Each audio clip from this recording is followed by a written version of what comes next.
औलाद। रात का सन्नाटा छाया हुआ था। अमावस के बाद वाली रात्रि थी तो अंधेरा ज्यादा भयावह लग रहा था और उसमें झींगुरों की आवाज उस माहौल को तंग कर रही थी।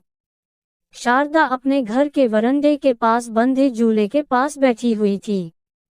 वो अनिमेष झूले को देखे जा रही थी। वहां जब मनोहर ने करवट ली तो देखा शारदे नहीं थी। वो घबराकर अपने बेड से उठकर बाहर आ गया। उसने आवाज लगाई, शारदा। ओ शारदा, पर कोई उत्तर नहीं आया। तभी उसकी नजर झूले के पास बैठी शारदा पे गई। वो दौड़कर वहां गया, देखा वो रो रही थी। मनोहर ने कहा, क्या हुआ, क्यों रो रही हो? शारदा ने कहा, क्या आपको तकलीफ नहीं उसके जाने से? मनोहर, वो हमारा था ही नहीं तो तकलीफ कैसी?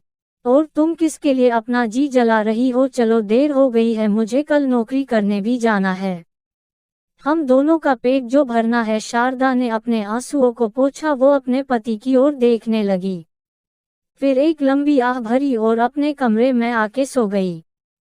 पर मनोहर की नींद हराम हो गई थी। उसे 6 महीने पहले की सारी बातें याद आ गई। 6 साल पहले मनोहर का बेटा हर्षित आज जल्दी घर आ गया था, क्योंकि वो अपने पापा और माँ से कुछ बातचीत करना चाहता था। मनोहर, क्या हुआ बेटा, आप आज जल्दी घर आ गए? हर्षित ने कहा, माँ कहाँ है? अरे आ रही हूँ, तेरी पसंद की आलू पूरी बना रही थी। शारदा ने कहा। हर्षित ने कहा, मैं शादी कर रहा हूँ। मनोहर और शारदा एक साथ चौंके। मनोहर जैसे टूट गया था। उसने खुद को संभाला और फिर पूछा, क्या कहा तुमने? जो आपने सुना पापा, हर्षित ने जवाब दिया। मनोहर ने कहा, बेटा तेरी शादी रजनी के साथ तय हुई है, 2 महीने बाद शादी है।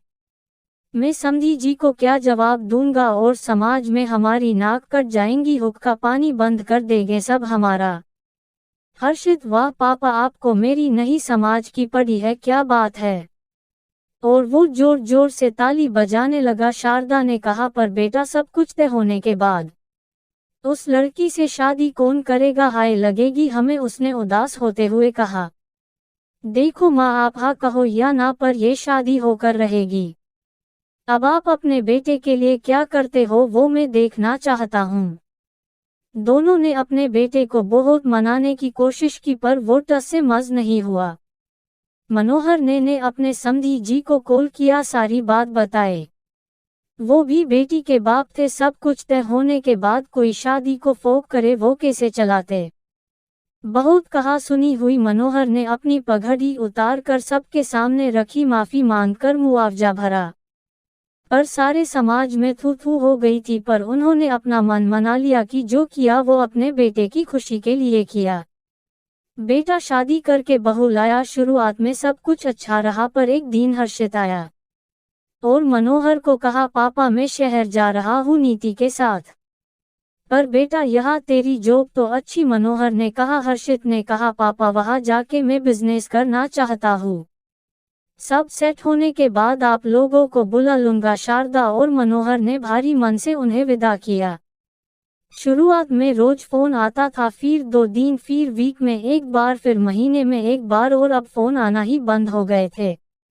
आज 6 साल हो गए थे। धक्का तो तब लगा जब पता चला गांव की सारी जमीन हर्षित ने खुद के नाम करवा ली थी।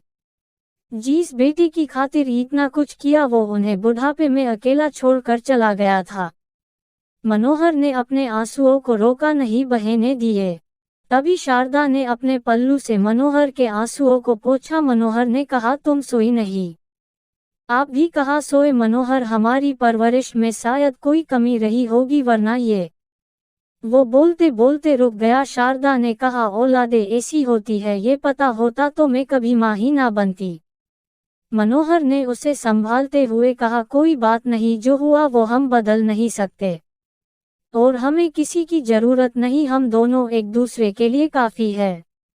और दोनों आसमान की तरफ देखने लगे और तभी रेडियो में गाना बज रहा था, जो जैसे मनोहर और शारदा के लिए बना था। जिंदगी के सफर में गुजर जाते हैं जो मकाम वो फिर नहीं आते, वो फिर नहीं आते।